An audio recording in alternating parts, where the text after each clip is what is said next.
here to speak to you about attitude today, okay?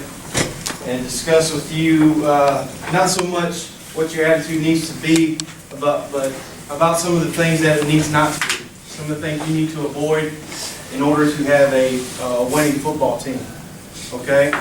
Think of your mind like a garden, okay? What are some things you can put in a garden? Water. Water. Seeds. Seeds for vegetables, fruits, plants, things like that. Okay, those are good things. All right, but what are some things that can grow in your garden that are bad? Weeds. Weeds. Okay, so your mind is just like a garden. Your attitudes, go ahead, dude. Your attitudes are the seeds and or the weeds that you put into it. Okay, and you determine what goes in. Good attitudes, good seeds. Okay, encouraging each other, positivity, having a good work ethic. All these things are great and that you need to develop, and that this week in boot camp and last week is helping you develop. Okay? Some weeds that you need to avoid: whining, complaining, okay, pointing fingers, doing just enough, self-pity. We're going to talk about all these things here in the next 5 minutes.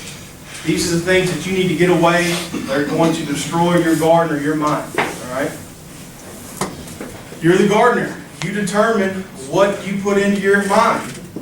Okay? Whether you're out there going through these drills and feeling sorry for yourself, okay, or you're going through these drills, picking each other up, going as hard as you can, because you know that strengthening and conditioning your mind is just as important as conditioning your body. Maybe even more important. Okay? The first thing we're talking about is not whining. Okay? When you whine, you're looking for sympathy from somebody. Do you think anybody that we play in a football game is going to give us sympathy? No, they're not, I promise you, okay? What you need to be looking for is a resolution. Stop whining about it, stop looking for sympathy, start looking for a resolution on how to get things better, how to fix something, okay? You have to train your mind, okay?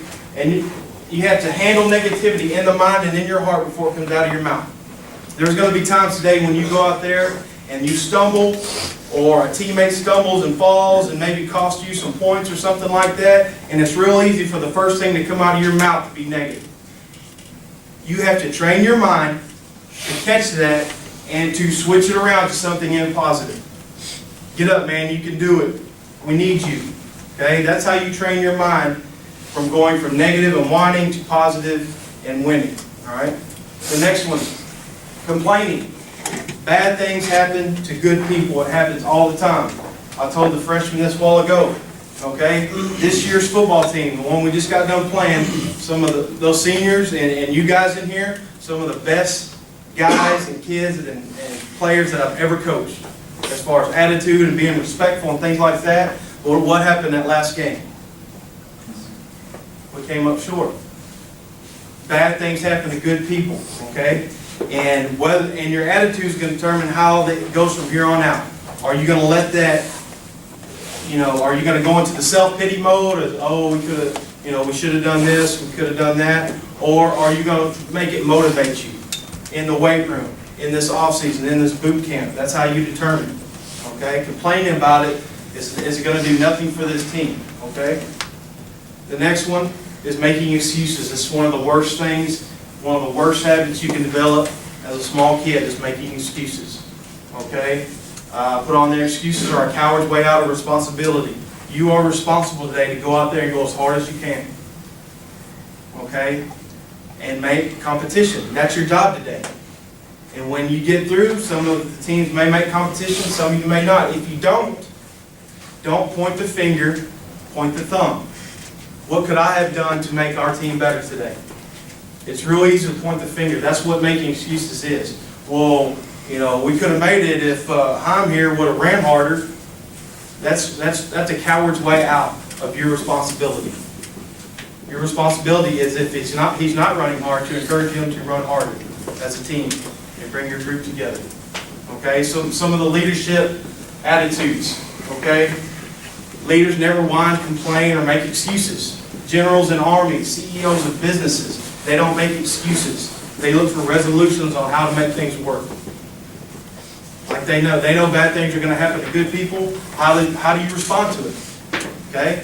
Your attitude is not what happens to you, it's how you respond to what happens to you. And everybody in here can control that. All right, the next one, they accept responsibility in times of much demand. Boot camp is training you for this. We are demanding much of you in this boot camp. You have to train your mind to step up to that challenge because leaders cherish competition. Love it, guys. That's why I'm coaching. Okay? I love sports. I love competing. Coaching gave me an opportunity to continue to do that for money. That's basically why I'm coaching. Okay? I love competing. All right, against other teams, against other people. Leaders lead by example. I wasn't a big rah-rah guy in high school and college. Okay, some of you aren't. Mac's not a big rah-rah guy. Does Mac go hard? Yeah, he does. Can you see him going hard all the time? Yes. Okay? He's leading by example. Everybody needs to lead by example. Now, if you want to say something, that's great. Encourage each other. But if somebody's saying something, or telling you to do something, then they're not doing it themselves, are you going to have much respect for that person? No, probably not. All right, the last one is leaders control their focus in times of great strife and demand. Again, this week is hard. Last week is hard. Can you focus in on the job at hand? Your job today is to go out and go as hard as you can, pick your teammates up, and make competition. Once all 4 teams do that, we're done. That's your job today. It can be accomplished today. You have to get that set in your mind, and you're going to go out and do it today. That's your job. Okay? And then the last thing is, if you can change your attitude, you can change your destiny. Okay? Coach talks about this, visioning this. You're doing some of the things right now, guys. Championship teams, okay? People I went and talked to about football, they're doing what you're doing right now. They're getting up early in the morning and working out before school so that they can practice football and do ball skills and things like that during their period. Okay, so you're on the right track. You just got to come together, decide that this is what you want as a team, because it is attainable. Somebody's got to win this thing. Was one of our mottos Coach put in last week. Why not us? Why not us? You got to see it, and you got to believe it. You understand? Yes, sir. Go out and have a great day today. I want to